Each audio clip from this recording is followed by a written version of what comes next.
And there has been, to some extent, not partly from World War II, but there's been a rebirth of archives, and also, I think, prompted by money. There's been a rebirth of what I call hidden archives, of people finding archives to make their films.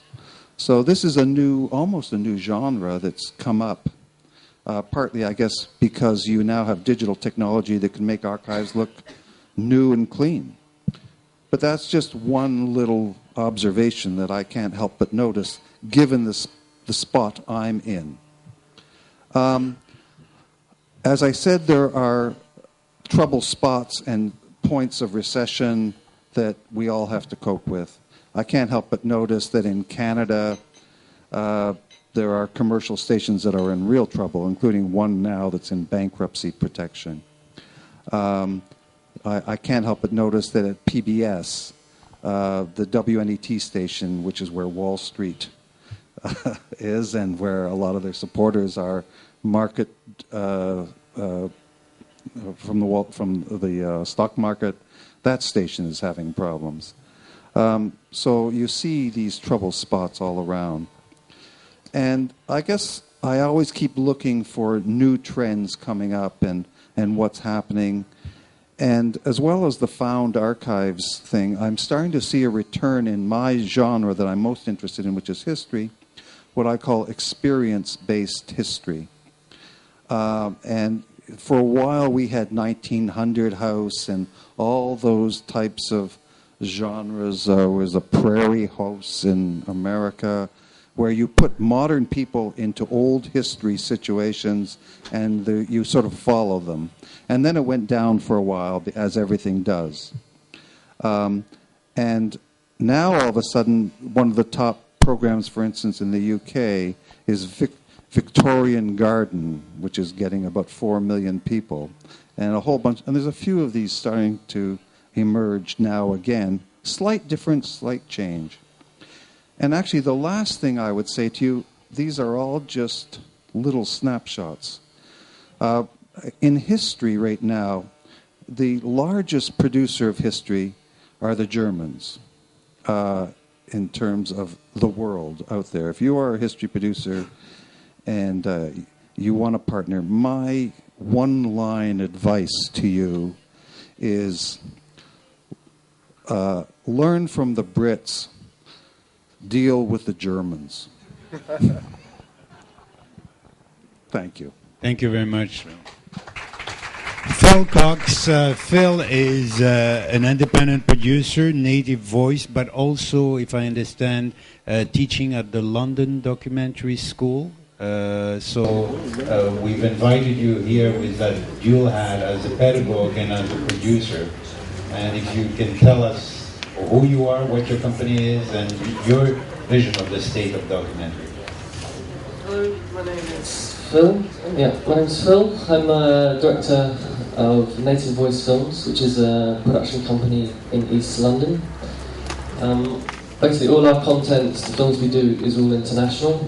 We're a collective of filmmakers who work mainly in Europe, Africa, and Latin America. So we're always on the move. I think, cutting sort of straight to the point, the State of the Union, I think it's the best of times and the worst of times, as Charles Dickens said. I think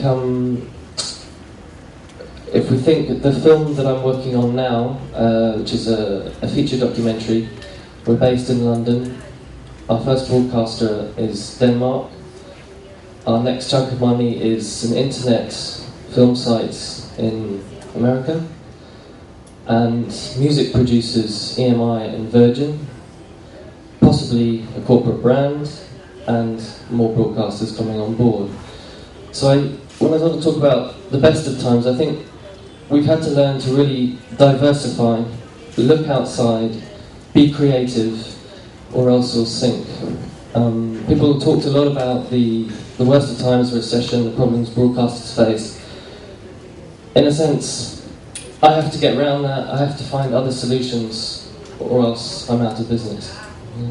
And I think the best of times, things are changing. There are new ways to find money. If we don't explore it and do it, we're gone. But it is there. And I think one of the most important things that helps us, especially because our content is often not so much broadcast by the UK, but certainly by Europe, is connections in the fraternity of filmmakers. Okay? We have a good state of the union amongst independent filmmakers in Europe and Britain. We talk to each other, we help each other, we have festivals. When I work in Latin America, I found it's quite a closed shop sometimes. I find that always independent producers are someone who's working in a vacuum. I find that there's sometimes niche access to money, and if you're not in it, you're out. That's really problematic, and that has to change, I think, for the independent producers to become healthy and survive. So, for me in London, with Native Voice Films, we do co-productions. Some are good, some are bad. They're not an easy thing to do. They take experience. They're not always the answer. They can be highly complicated and traumatic. But we've had to very much step into new frontiers, new ways of finding money. So just as I was saying, this last film, parts of the film before it goes out will be go on to little mobile phone downloads. The music gets picked up, a single will be released. It's a big body, it's set in Calcutta, it's like a Bollywood film. So all these are avenues which I've had to start thinking about to finance a feature documentary rather than the traditional hello broadcaster, give me your money.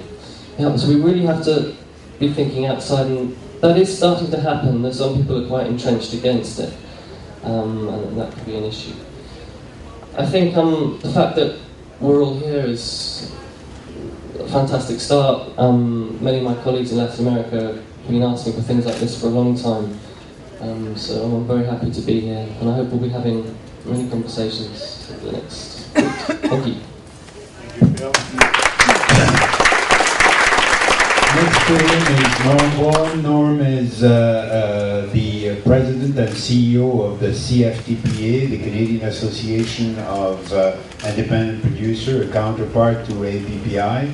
And he used to be, up to very recently, a broadcaster in the private industry as well as in the public industry, so a lot of experience on that, from that front. From your standpoint, well, first of all, what is CFTPA, and from your standpoint, the state of the union now? Good morning.